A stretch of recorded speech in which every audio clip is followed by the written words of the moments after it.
Hello friends, Adam here with FED. A while back I asked you guys in a community post what your favorite map in the entire series was, or your favorite chunk of maps. So now I'm going to be reading your comments and discussing what you have to say. This is just going to be a relaxing, fun conversation about maps, map design, enemy placement, all that kind of stuff. And I thought it would be just a good topic for us here. So let's start from the bottom.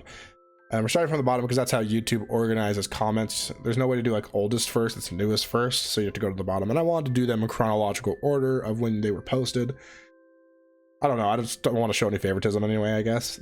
It really doesn't matter all that much, I guess. But here we are.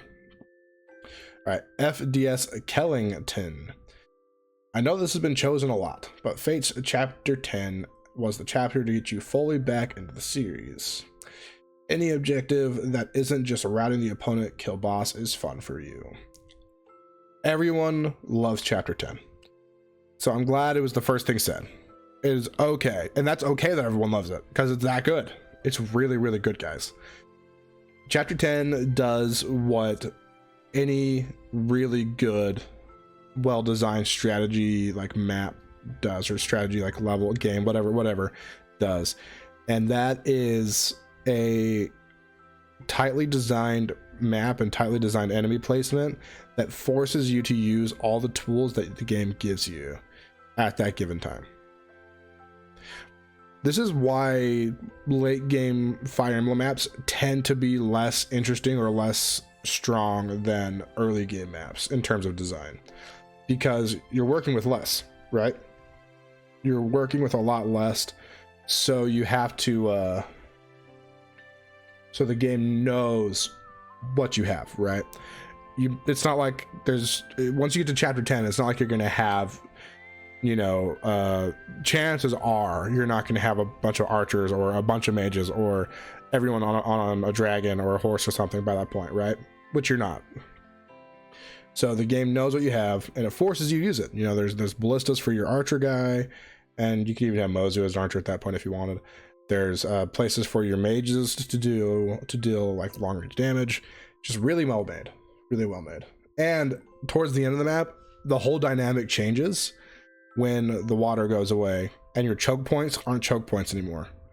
It becomes a whole different thing. It's crazy. I really enjoy it. It's very cool. All right, aggressively mediocre.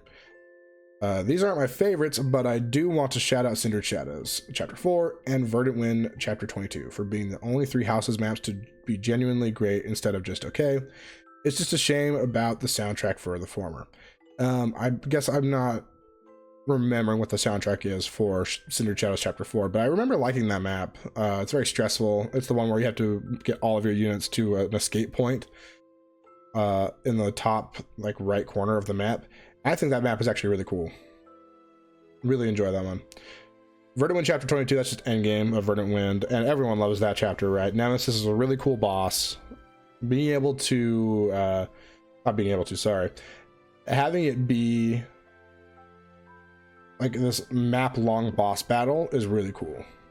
It's not just about you get to the boss and you kill him in a turn or two like most Fire Emblem games. It is, I have to weaken the final boss by killing all of his subordinates, and then you can fight him. But the cool thing is you can still kill the boss outright with his beefed up stats if you really want to. There's ways to do it. Just really cool overall. I agree. Both good maps. Both good maps. I think to say that those are the only good ones in the game, though, it's a little odd. I'd have to sit here and think for a minute, but I don't think they're the only good ones. There's got to be something else, right? Or else we wouldn't keep playing it. All right, Windsweep. Chapter 20 Conquest and Conquest Endgame. You like how they make you think outside the box. Each turn is a whole new strategy that you have to formulate. Conquest Endgame for sure. I love that it's this mad dash for Takumi to kill him, while all the while he's like shooting these massive AoE attacks at you, and there's enemies pouring in from all sides, and it is like really stressful, and you're like just pushing, and the enemies are strong. It's cool. It is a really good map. It pushes you forward and makes every movement, every turn matter a ton. I'm a big fan of Conquest Endgame. Chapter 20, that is the wind chapter. You know, where there's the wind that can push you up, push you down. The final boss is Fuga of that map. Yeah, I don't think there's very many people that would agree with you, Windsweep. I don't hate it though. You know, it could be worse. It could definitely be worse. I do like that you can beat it pretty quick if you use the wind correctly. That's fun. And using the wind to your advantage is really cool, and then using it to like push enemies and separate them is cool. If you do it well, if you know the mechanic and how it works, it's a really solid chapter. Otherwise, for most people on your casual first playthrough or something, it's a big pain in the butt. So I think it's interesting you picked that, but I think a lot of people would disagree with you, but I see where you're coming from. All right. Jan Tawin, or Tawin, or John Tawin, however you say your name. For some people, for some reason, I've always loved FE6 Chapter 5. The inclusion of 2 paths to the end of the map means there's a bunch of different strategies you can take, even with your limited early game party. So it's funny you like that one so much. That's one of my least favorite maps in the early game of FE6. I think Chapter 5 is a pain to play through. It is cool that you can go two different ways. You know, you can go open the door and go straight for the boss, or you can do the big loop, which it is cool. I get it, but it's like if you go straight for the boss, you're missing out on like the Gans Alliance and stuff like that, right? Up north. So it's cool. I see what you're saying in that regard, but I just don't like it. And just like GBA in general, not my favorite Fire Emblems. You know, it's my least played section of the series.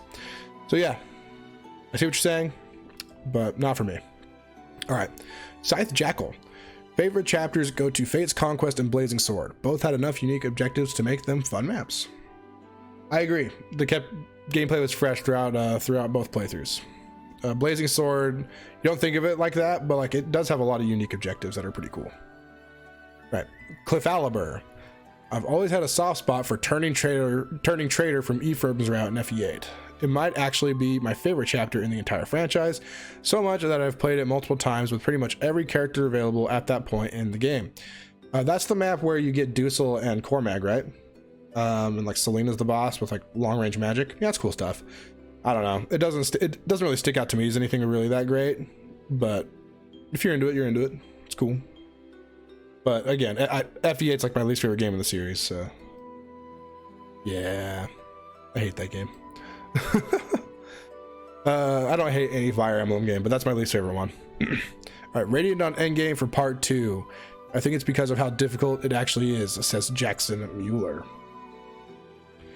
Yeah, Endgame part 2 is really cool.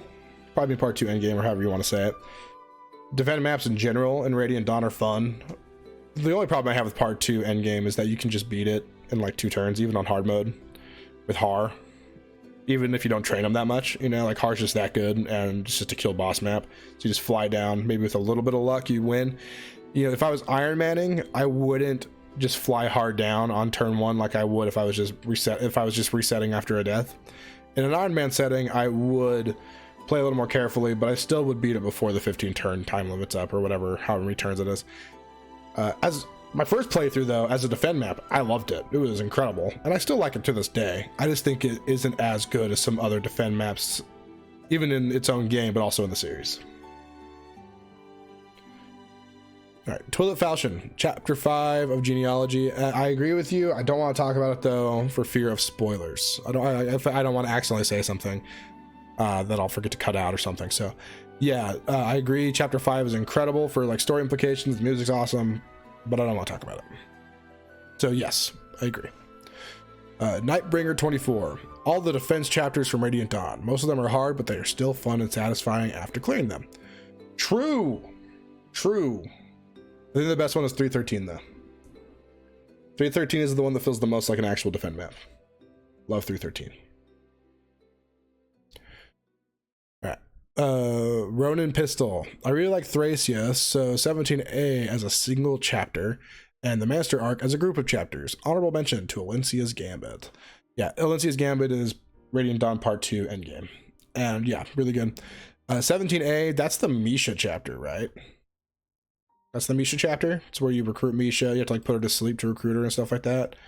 Which is like, if you're into that, cool, I guess. Yeah, I guess you're into that. I personally am not into that. I don't know, that map, It wasn't bad by any means, but it just wasn't my favorite. I guess there's the cool there's a lot going on though, because like you have to like, that's where you promote what's her face, what's her name,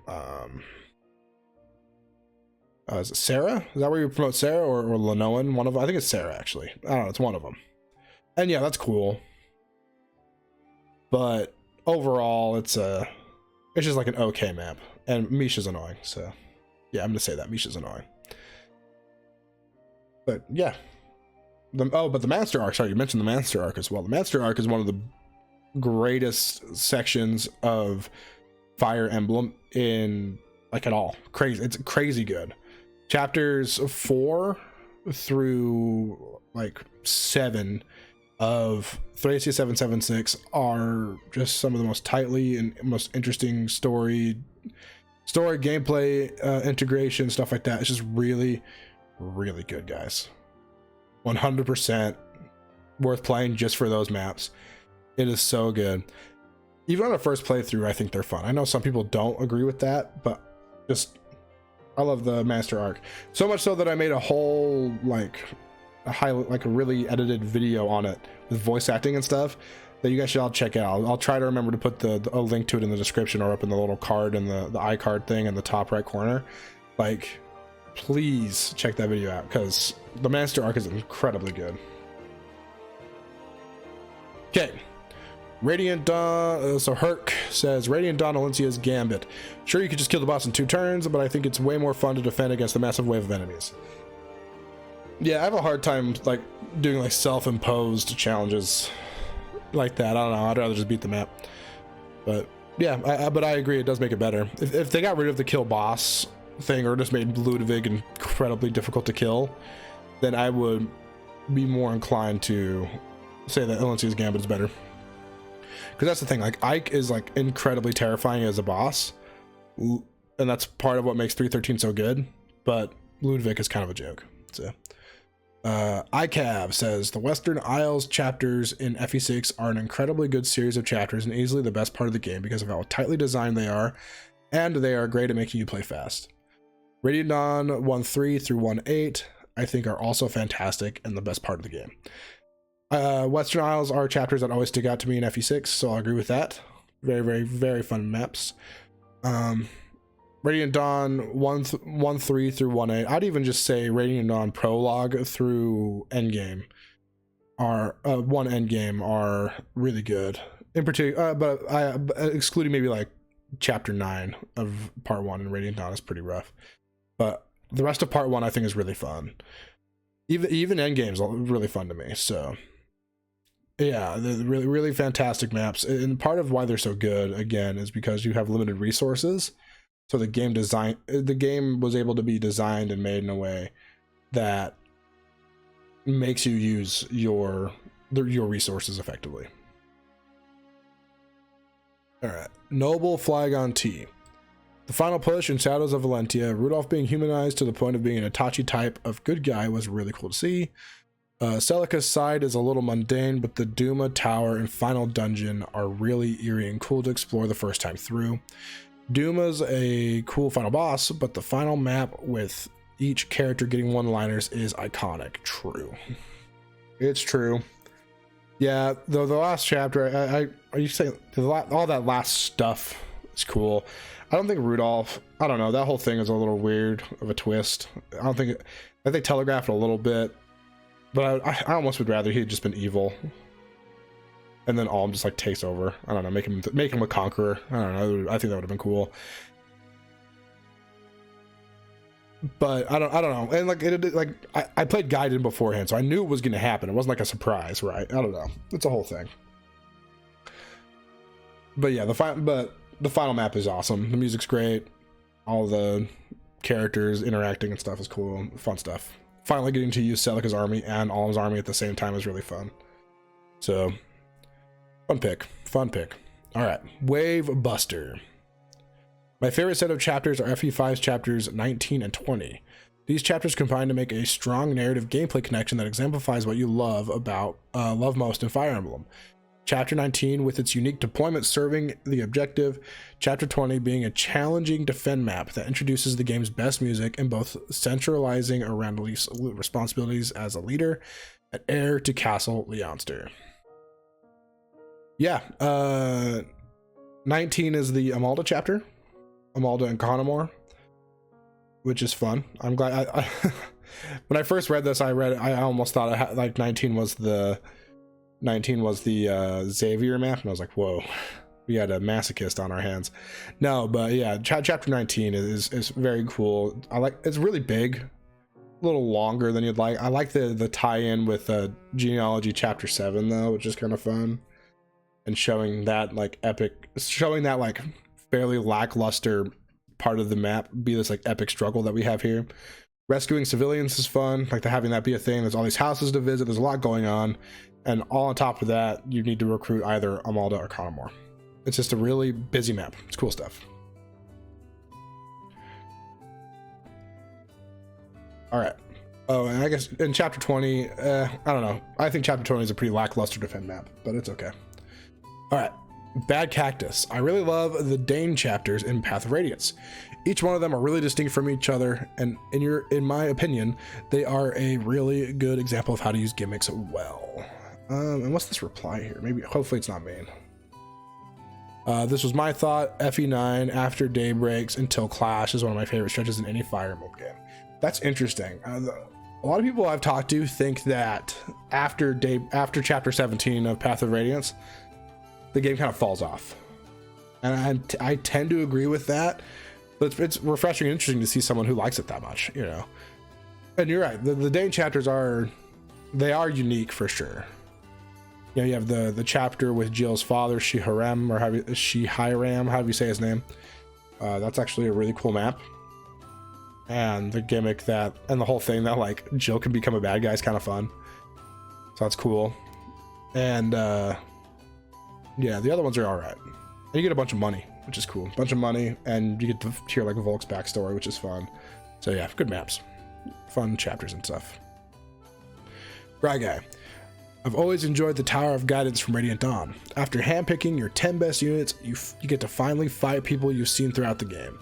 It's annoying that you're forced into picking Ike, Sonaki, Micaiah, Soth, and the dragons, but the period of time tricking out my units to the best they can be and giving absolutely everything I have always makes me excited to play Radiant Dawn again. I feel you there. The tower is just peak endgame Fire Emblem to me. It does such a good job of making you use all your super powerful units, and it makes it satisfying to do so. I will say that, you know, it's a 5-part endgame, right? I will say that part 4 is not my favorite. I think it's pretty weak, but part 1, 2, and 3 are awesome, and the final boss is one of the best final bosses in the series. So definitely love that whole section, and the story is really fun. You get to learn the backstory of a lot of the more important characters in the game. Really cool. All right, Cyril is good. Cyril, fair. You know what? You do you, buddy. All right. Multi-Lalo 12. FE4 prologue, Birth of a Crusader. It's fairly basic, but sets up so much of the coming conflict. Not much to the gameplay beyond saving the villages, but the constant influx of characters for the first 3 turns really sets up the game to be larger than before. Yeah, FE4 prologue, like, I always look forward to playing it when I'm playing FE4. That's a chapter that I always think, yeah, that's going to be fun, right? But sadly, that doesn't stick around for long. Because then just the next chapter, I'm like, oh, why am I here? So yeah. And I have a really hard time playing Genealogy until I get to chapter 3. Chapters 1 and 2 are such slogs to me, but then 3, 4, and 5 are all really fun. And then everything after that's really good too. So, but yeah, I agree. Birth of a Crusader is a really good setup for the rest of the game. Right, Yuki the Snowman 314. Disturbance in Augustria. Story wise, I love the need to say story wise, because just because FE4 chapter 2 Disturbance in Augustria is so boring to play. There's so much just movement that feels like you're moving characters for the sake of moving characters and not moving them to accomplish a task. That's one thing that Genealogy struggles with in general, is that every turn doesn't feel important, which I guess you don't need that. I guess it's nice to have some like lulls, some falling action every now and again, but man, Disturbance and Augustria takes it to another level, and I hate it. That's the chapter when I think of FE4 that I go, that I have to like force myself to finish. It takes me forever to finish it because I never can sit down and just do it. All right. E-Bong at C-Bong. A group of chapters I don't see get brought up often enough are the Conquest paralogs, which includes some of the funnest and most challenging maps in the games, barring a few. Soleil's, Ophelia's, Forests, Percy's, Valoria's, and Siegberd's all come to mind. They have their own identity, feel separate from the main game, and offer unique challenges and gimmicks not present in the regular Conquest. Yeah, they're fun. They're good little challenge maps. I think that's what they serve to be, is like challenge maps, and then you're supposed to be rewarded with a powerful unit.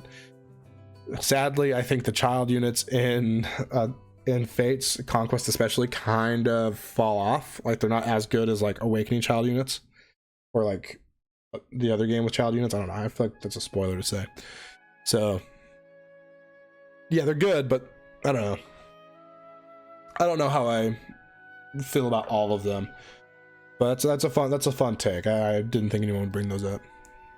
All right, BA Radiant Dawn says, I'd say Radiant Dawn Valencia's Gambit's crazy fun chapter. I think we've talked enough about Valencia's Gambit. Hans Gretel, Oath of a Dagger from Three Houses, purely for story, music reasons. Oath of a Dagger. I actually don't even remember which one that is for sure. Oath of a Dagger. It's just final chapter of Azure Moon. Okay, yeah. That's what I initially thought, but I wasn't sure. Okay. Yeah. I don't have anything to like super disagree with that. So I think people hype it up to be harder than it actually is, though. So I think that's the thing. All right. Awesome Sauce. Ain't no one mentioning chapter 10 of Revelation. It's so spooky to see enemies come out of the snow. Yes, Awesome Sauce. It's very true. So, spooky. So spooky. No, but I think Revelation gets too much hate. I do enjoy some of the more quote-unquote gimmicky maps, you know? People just like call them gimmicky for the sake of saying they're gimmicky, I feel like, and they don't really give it the time of day. But like, Valencia's Gambit is gimmicky, right? It's a gimmick. It's defend map. That's its gimmick. That's like calling something gimmicky doesn't mean like anything. I think it's a silly term. All right. Spara. Not technically Fire Emblem, but Berwick Saga 12-1 is probably your favorite, since it's a fog of war map that actually works and takes full advantage of the mechanic.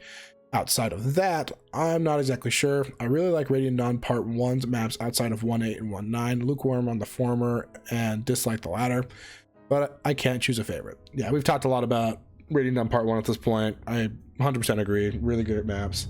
And yeah, 1.8 is okay. I don't like limits units you can use.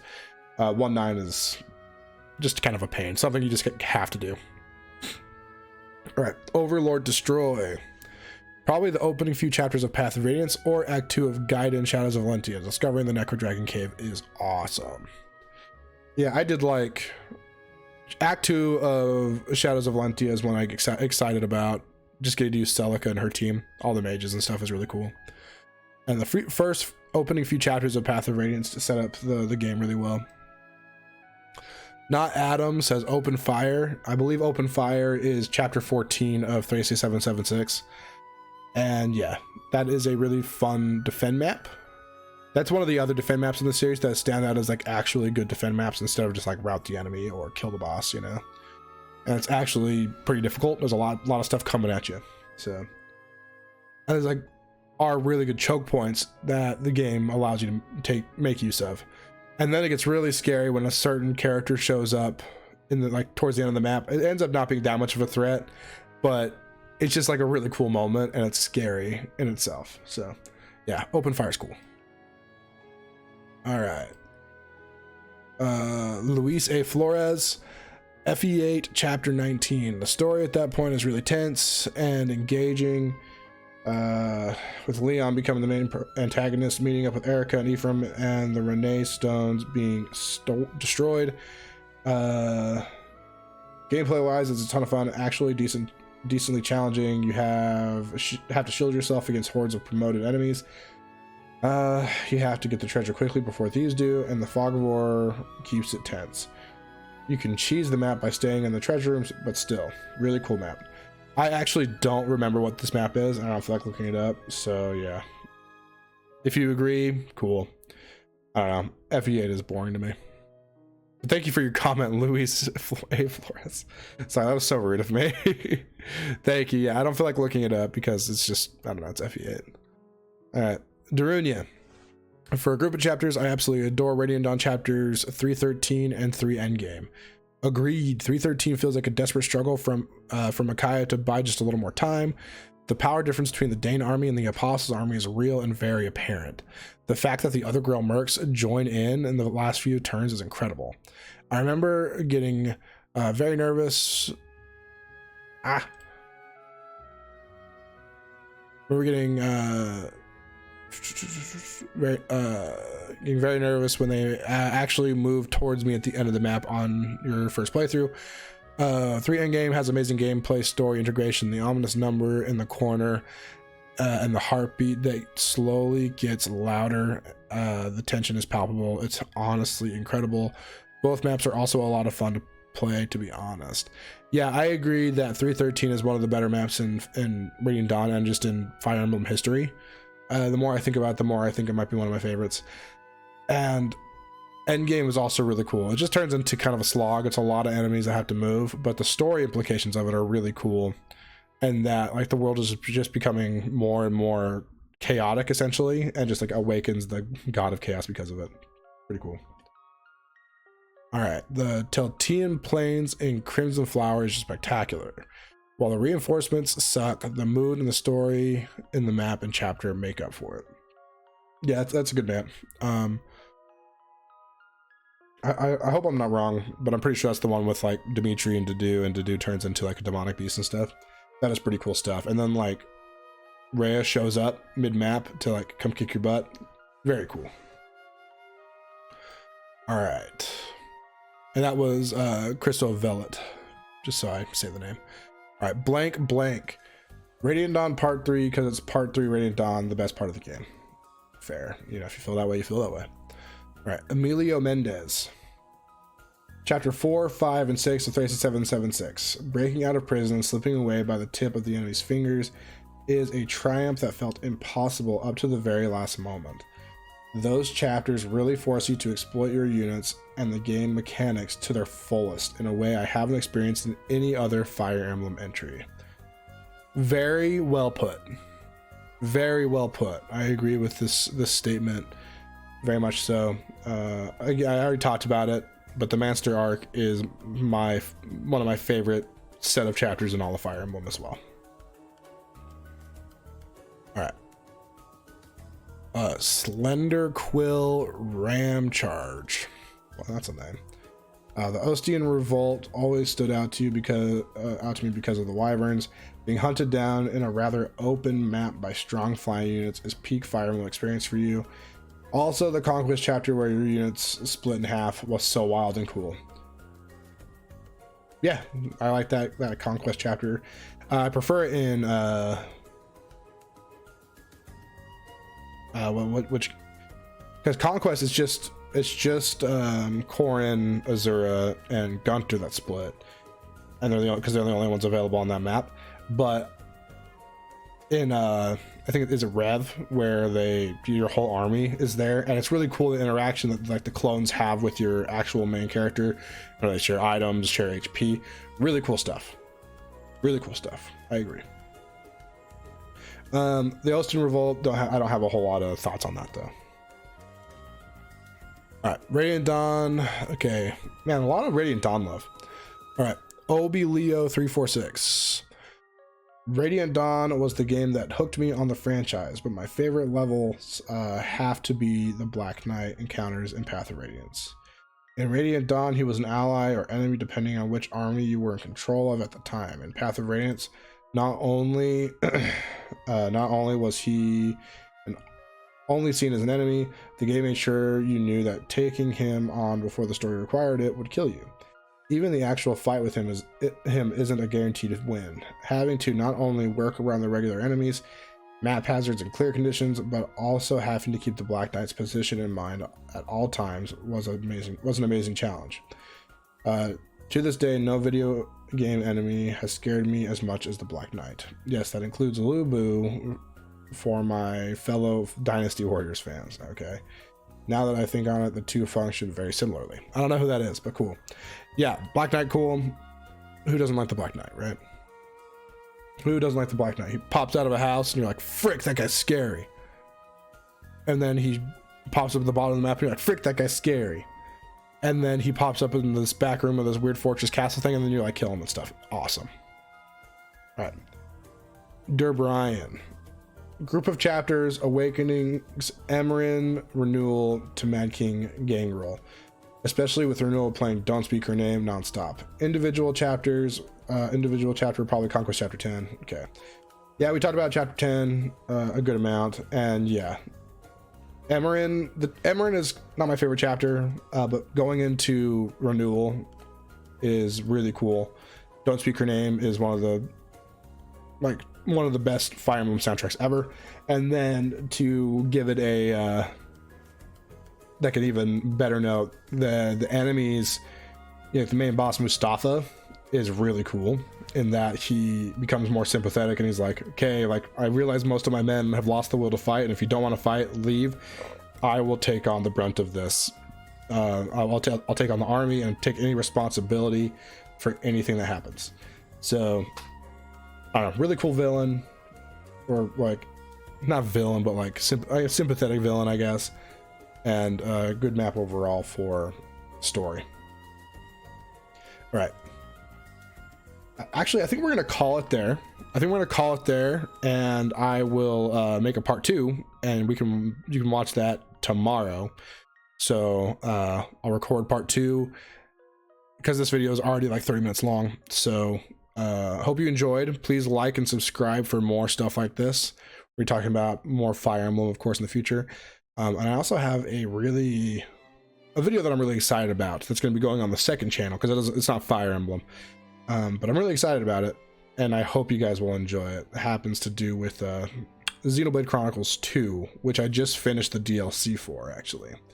So yeah, incredible. The DLC is incredible, by the way, for Xenoblade Chronicles 2. Base game's all right. DLC, insane. All right. Anyways, thanks for watching, guys.